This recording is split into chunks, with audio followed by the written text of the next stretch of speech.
Hello and welcome to Talk of the Game. It's just finished. Sunderland 2, West Ham 2. We're here with our sponsors, Royal London Watches.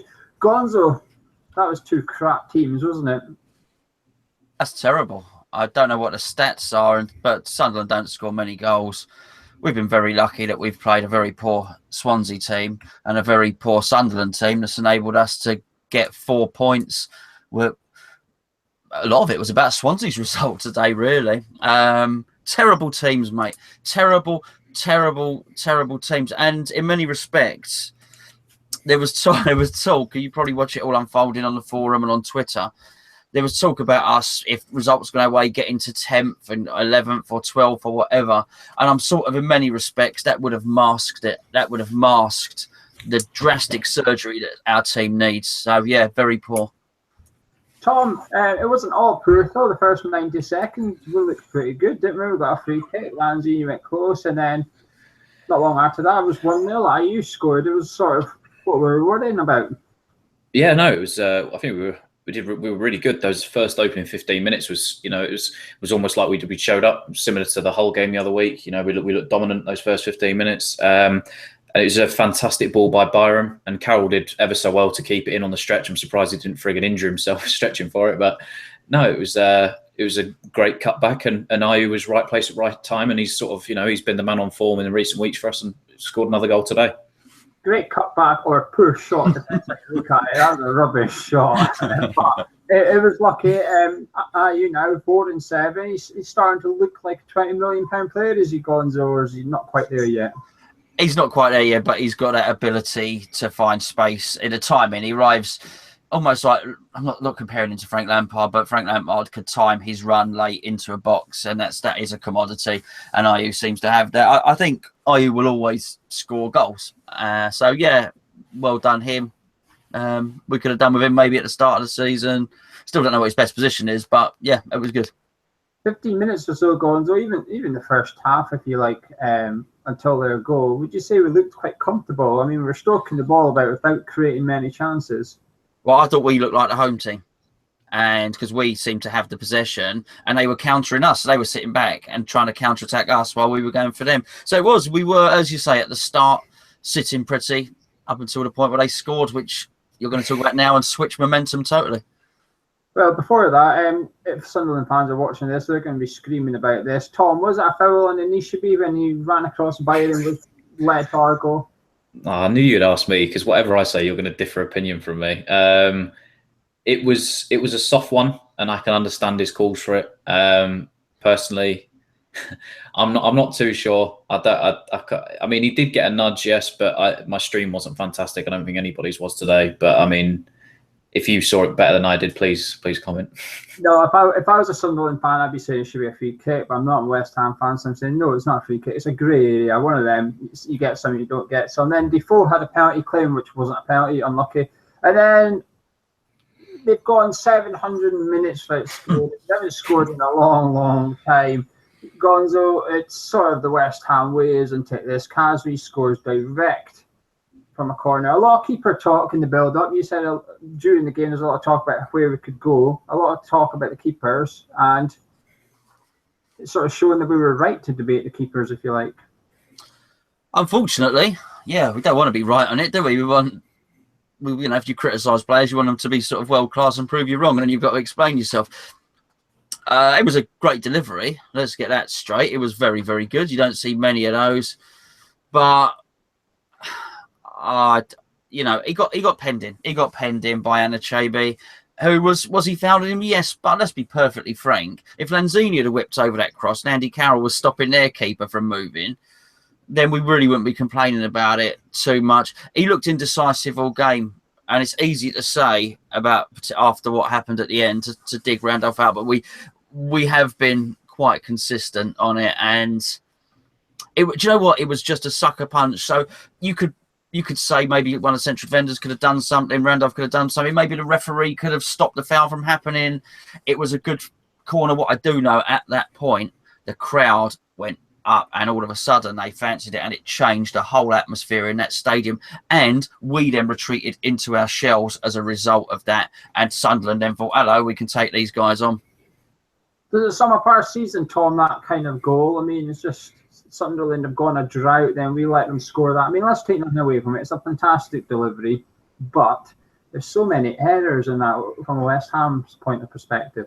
Yeah, I think it's. I mean, it's we always talk about each and every week. You know, it's goals that can be avoided in the last few weeks. I think there's a number of things that are wrong with it. I think the players that are picking people up on the front post, i.e. Ginge allowing Nietzsche to be goal side, and I think it was Fernandez who was on the post. They're in the wrong. I think it equally could have been a foul, but equally Randolph has to command his box better. He can't allow Nietzsche to be sandwich him in like that. You know, he has to be forceful and push him out and almost make the referee see that he's being impeded. And he didn't do that, and he was just allowed to sort of push back into the goal by Nietzsche, and it was a fantastically whipped delivery from Wabi Kazri.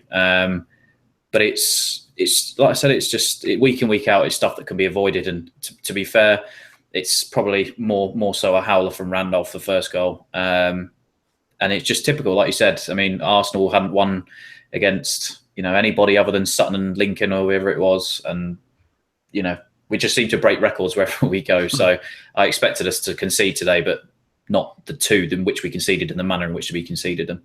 Well, there's a rule in football: show me a goal, I'll show you a mistake. And you can watch this one, and you can pick up different errors on this one. Like you said, Tom Fernandez, he literally ducks. He actually ducks from the ball. Ginge stands still, doesn't go to head it.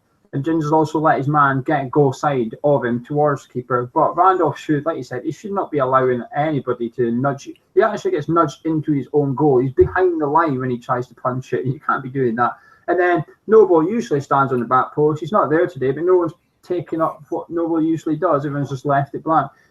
Poor team goal can see that. But like Gonzo said, we know who to pick out because of what happens later on.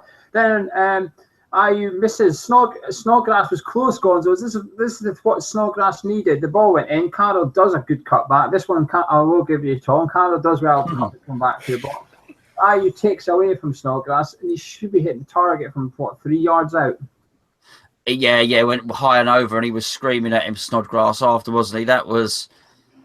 Do you know what? I was just about to say that could have put the game to bed, but actually, it wouldn't have put the game to bed, Gio. Because it would have been 2-1, which is what it would have gone to anyway, and Sunderland still would have come back at us because that was what was going to happen. We got the lead early in both halves, obviously, and we allowed Sunderland to come back at us. So the same thing would have happened again. They just would have come back at us because we just seemed to score a goal, sit back, and invite them on. So, yeah, should we have scored? Could we have scored? Yes. Would it have changed anything today? Would we, because we'd have scored that one, the game 3-2? I doubt it. Sunderland then got their tails up. There was a bit of ping pong in the box after a good pass by Endong, but it went in 1-1 at half time. Tom, we're two managers, if you like, a bit too chicken at half time. I wonder if either manager's got the ball to change this and go for it, because both teams looked crap defensively. Neither were offering much going forward, but when they did go forward, there were players going down. There were, the referee, as crap as he was, he had a hard game today because everybody was diving all over the place looking for fouls. They were screaming at him for anything.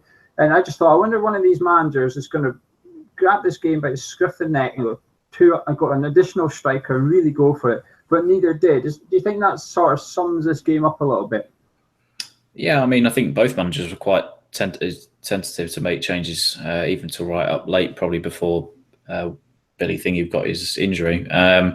I thought Slaven probably out of the two managers should have. I mean, to be fair, you could say both managers because obviously Sunderland needed this win as much as we did, really. So it's probably surprising that they didn't bring maybe Barini on a bit sooner to change things up. But it's the same for us. We needed the points. I see everybody else has won around us today that should have won, bar Swansea and Hull. But the teams above us like Stoke and whatnot. And I would have liked to have seen, probably like most people, just get Kaleri on or get Fletcher on. We brought them up, and this is what I don't understand. He's waited until the 99th minute to bring Kaleri on for 50 seconds. He can't have an impact at that point. If he's going to bring him on, should have brought him on sooner. So it was a surprise, especially with what was at stake at this game for both managers, that nobody made a change. And like you said, they were probably a bit chicken too because the game was carefully poised at half time, especially with the chances that we'd had at 0-0. Well, 90 seconds into the second half, my point was proving incorrect as West Ham took the lead.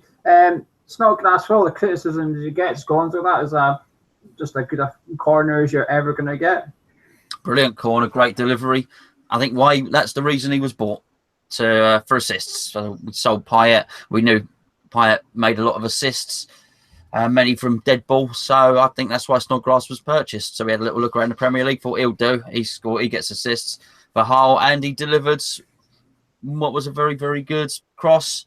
Ginge, little glancing header. All the pace was already on it from the delivery. Just had to sort of angle it, direct it in there, and yeah, good goal, and deserved from Ginge as well, because he's been a bit of a hero recently. And as we said before, we know we like Ginge. So yeah, good for him. Good for West Ham. 2-1 up, surely on our way to victory at that point. Well, 2 assists in 2 games for the Scottishman now, and it was good to see Ayew actually in that goal. It was a good header, fantastic ball. It was good to see Ayew on Pickford, because Pickford couldn't budge from his line, so he was sort of giving him a little taste of their own medicine. Tom at the other end, Endong then missed a sitter in the 70th minute. It went wrong for Endong, but Kazim turned Collins. But that's why Sunderland are going down, isn't it? Just missing chances like that. Yeah, you had that one. I had Dilly Ding, Dilly and Dong. He was, do you know what? He was, yeah, that he should have absolutely buried that. And it was just probably, I guess, I mean, we haven't been able to watch Sunderland's games this year, but you know, if Defoe's not scoring, they don't win many games, and they don't score at all. So they've probably missed hundreds of chances like that this season, and that was one to add to the collection, because he has absolutely skied it, and realistically he should have buried it. It was sort of similar to what Barini had at the end. All he had to do was just put his foot for it on the floor and just drill it, and somehow that ball's ended up in the top tier with the West Ham fans. So now it was poor, and it should have been 2-2 at that point. Well, there wasn't much other highlights. Nordvik came on for Snodgrass for West Ham, and then right near the end, Gonzo 2-2 was sort of coming, but just not in this fashion. What's he doing? What is Randolph doing? But usually I haven't seen it. A high ball comes in the box. Randolph comes out to about the penalty spot. He gets his hands to it, but he flies into the back of Nishibi, who's literally just standing still. He doesn't even move, just stands still. He drops it, and he manages to flick it away from Defoe into Barini, who I think is a fantastic finish, actually. He has to drill it through a lot of people. Randolph's flying at it as well. But it's 2-2. But just, what's he doing, Gonzo? He's cost us 2 points. I don't actually what the point that Tom made at the first goal, where he said that he should be making the referee aware that he was being fouled. Tom was absolutely right. It's a great point. That's all about big character. That's about big characters. Number one, you have a big character, a big personality. You impose your personality, but also have the strength to push Anachibi away from you, okay? Actually, what it does, it means if you're lacking both facets, then you're lacking conviction. And for that flappy goal there, he lacked conviction again. He did not have the conviction. He did not have the strength. He did not have the heart, the battle, or the courage to actually go up there and just take that ball and take everybody out as he was doing it. Because referees, if the keeper's taking the ball and he takes everyone with him, the referee never give that. He'll just say, you know, if he then clatters into the centre forward, the forward goes down whilst catching the ball, the referee won't give a penalty or anything. He should have been strong, and he should have been decisive, and he was neither, and he is getting a ton of stick now on social media. I don't want him to get stick. I don't. I mean, I just want the situation to be sorted out. It was absolutely his fault. He had a bad game today. Hopefully we can see Adrian in the next one, but no wonder we're looking at goalkeepers at the moment. The situation needs to be addressed. Bit of a wild one, wasn't he, Tom? Yeah. To be honest with you, I don't know what he's doing, because last season, you know, we called for him to be in the squad, you know, when he obviously had the cup games. But we always said the reason he was better than Adrian was because he commanded his box better. He was a better distributor, but mainly he was a better, almost, you know, a good shot stopper. But he commanded his box a lot better than Adrian, and he was very flappy-handed. And it's just reversed back to reverse roles, because these are the same mistakes that Adrian made earlier on in the season, and proves that probably we do need to go out and get another keeper in the summer. But it's another goal that can be avoided, and it's cost us all 3 points today. And do you know what? I have missed Adrian. I can't wait to see his keepy uppies in the penalty box and doing Cruyff turns against Lukaku on Saturday, because it's going to be fun. Because, you know, I think Jamie said in the preview you couldn't drop Randolph off the back of the clean sheet. You know, I think a lot of people were calling for him to be changed, but obviously you cannot change him off the back of a clean sheet. Now there is 2 glaring errors, and he has to drop down to the bench probably for the next game, and just to give Adrian a shout and see how he does for the rest of the season. I think he just underestimates Anishibi. I really do. I think if Defoe's in there, I think he does do what Gonzo suggests, and I think he does go through the back of Defoe and knock him down. But because it's a bit like trying to pile into Andy Carroll. It's just not happening. Anishibi's a brick wall. He's trying to knock down someone who's a huge guy who literally just stands there, and Randall Clark's in the back of him and goes over the top of him, and then Anishibi doesn't even flinch. He just stands there. I think he's completely underestimated him, and as Gonzo said, it's a very poor decision. I don't even know what he's doing. At no point did I feel under threat from Sunderland's crosses today. At no point. Bond, I thought, had his best game in the West Ham shirt, maybe. And him and James were running everything in there. There was no need for him to come and try and help his centre-backs for that one. But right at the end, Byron got his second yellow, red card, off he went. As we said in the preview, this referee hands out a lot of red cards in Sunderland game. That's now 8 red cards in 23 games. Tom, just a bit of sort of representing what West Ham fans were feeling, wasn't it? A bit of frustration. After, at that point, I thought 5-6 minutes to go. I thought, Jesus, there's 3 points coming for Sunderland here. Just topped off the day, didn't it? Just have him. I think that's one thing he's always been sort of. Byram is, again, he's a converted right back. He was mainly a winger at least early on in his career. And I know when he came over to us, he was already on 9 yellow cards, I think, because he got banned, didn't he, in his first game. And I think he has a rash challenge in him where he does stupid mistakes, basically. He's little nips here and there. Again, the yellow card that he was awarded for the tackle on Anichebe earlier in the game was stupid. The ball was going nowhere. He didn't have to make the challenge. And it's just naive from him, especially, we didn't need that with 5-6 minutes to go. We could have finished the game with 11 men and maybe made something of it, but it's just a stupid second yellow card, much like his first yellow card. And I know a lot of people will say he's young, he's poor, he'll learn or whatever, but you should know the situation and the match, and you understand where you are and the situation of the team and everything in the game. And he should have kept his head at that point.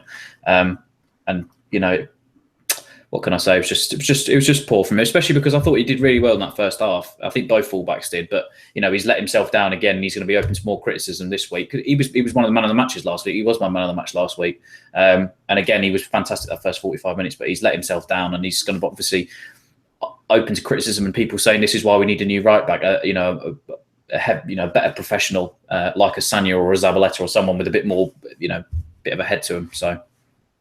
What I will say, it's not just 6 minutes though, is it? It's 96 minutes now, because next week we play Everton and we've got no right back again. Everton are bang in form. They're good going forward. And we're now to face them at home where we've struggled this season with no right back full stop. We're going to have to play Norvite there, and we're already down to we've already got a really skinny squad as it is. We don't really need to be making it even skinnier. Gonzo, if any team was going to win that, do you think Sunderland would have deserved it, or is a draw a fair result? Well, a draw's not a fair result because, as it flashed up on this screen at the end of it, Sunderland had 14 shots and we had 7. Somebody has got to start accepting some culpability. Someone needs to deal with what is going on here. We are shocking. We are really, really poor, and we are very fortunate. There are 3 worse teams than us this year. Very, very fortunate indeed, because that's bad for a team that poor. I thought it was a banker today. I really did. I thought they had nothing. With Larson out, who is the guy that does their set pieces the majority of times, with Defoe out the goals, I thought there was no way they could threaten us. But somehow we made Kazri look like Lionel Messi, and it's... And I actually thought Masuaki played well as well. I thought they were... You're right, I think Font did have a good game. I thought Byram actually wasn't too bad today at all. I don't put too much blame at his feet. By that point that he went off, there'd been a 10-minute gap where the geezer was getting... he had the head injury or the shoulder injury, whatever it was, taken off on a stretcher. I don't think it had much impact on the game itself. But if any team was going to win at the end, it was going to be Sunderland. We did not know what to do. And the reason we didn't deserve to win is we sat so deep. And there's a little rule, which this is what I want to know. Why does nobody know this? You can sit deep as a team. You can play 2 banks forward and make sure that you have some pace as an outlet. We have no pace. Funny enough, Byram's one of the quickest players in the team. He left. Why would you sit back that deep when you have no outlet? Because when you win the ball, you play it up to Andy Carroll, and there's just no one can sprint. It's a crazy suicidal tactics. Tom, we didn't offer much at all today. Today I've seen a very. I struggle to think of a West Ham team in recent years, even that's less creative than this that we had out today. We didn't. Andy Carroll barely had anything to go on. I mean, the two chance. Well, he had one chance and it turned into an assist, and that's about it, really. Yeah. In all fairness, really, for 90 minutes, it was a poor game of football. There wasn't too much. I mean, there was 4 goals, but it was in the way of chances for us. Like Gonzo said, the fact that Sunderland have had 14 shots to 7. I don't know how many we had on target, but it's just not good enough. And it amazed me because I thought I got my hopes up again at the start of the game and thought, this first 15 minutes, everybody was fighting. People were fighting for one another. Something we expected off the back of the Swansea result. And we should have been really G'd up for this. And like we've all covered in the review here, it's a Sunderland team that haven't scored a goal in 7 and have rock bottom of the table and going down to the Championship. This should have been a banker today, and we've just not created enough. We've not shown guile. We've not shown heart. It's just the same mistakes week in, week out that have just seemed to cost us all season long. I mean, you could try and nitpick it, but I mean, these are the same sort of costly errors that we see week in, week out. And I mean, I'm surprised, honestly, that there wasn't a sub earlier than when Nordvik came on, because I don't think that the game was dead and buried at 2-1. Sunderland were alive, although they don't have too many chances. That they were certainly in the game at that point. We weren't dominating by any means. And I'm surprised that he didn't look to the bench to maybe bring on Feghouli or Kaleri or someone earlier to try and kill the game, to try and get that 3rd goal. But all round, I mean, there was no service for Carroll today. Ayew was lucky for his goal. Ayew then again wasted a chance. He should have left to Snodgrass to bury it. I mean, there was just so many issues and problems with today's result. But I can't wait for this season to be over. We should stay up now. With Swansea losing today, there's a big gap now between us, and we should stay up. But it's just the quicker this season is over with, the better, because you just can't take positives from this week in, week out. I'd like to think maybe sometimes if we get a draw, we get a win or something. You can take positives from the result, but we don't seem to be taking any of that from these games. And if we do, like Swansea last weekend, we should have come in here, it was a positive mindset, positive attitude. But I saw that for 15 minutes and I didn't see that for the rest of the game, and it's just, I don't know. Where do you go from here? We just hopefully just finish out this season as quickly as possible, because the longer it goes on, the worse it's going to be, the worse it's getting for us. Gonzo Tom there says he would have liked to see a change sooner, which is, I kind of did as well. But do you feel Bilic is sort of stuck when it comes to making a sub? Because Tom mentioned Feghouli. I don't think any of us really want to see Feghouli start. He's not been impressive recently. He's got Nordvik, who's a defensive player. Kaleri, okay, you could have brought him on, but I thought Carroll was holding the ball up quite well. At a couple of points today, he was taking on 2 or 3 people on his own and getting throw-ins, etc. Is it difficult being a manager like Bilic when you've got so little quality / experience on that? I don't care, really. I don't care whether I'm not feeling sorry for him at all, because I'm just sick as a West Ham fan. I'm sick of watching games where the other team are better than us all the time. And even a lot of the wins we got this season, the other team have been better than us. It's been a feature of our season. So, yeah, all right, today might have been unlucky where he didn't have options for the bench, but actually been watching us all season. The other team have been better than us when there have been options on the bench. As for Feghouli, I don't want him to ever play for West Ham again. I don't want him to ever play for West Ham again. At the end of that half, he stood there and he clapped Khazri off the pitch, waited for him, gave him a cuddle and congratulated him on his goal.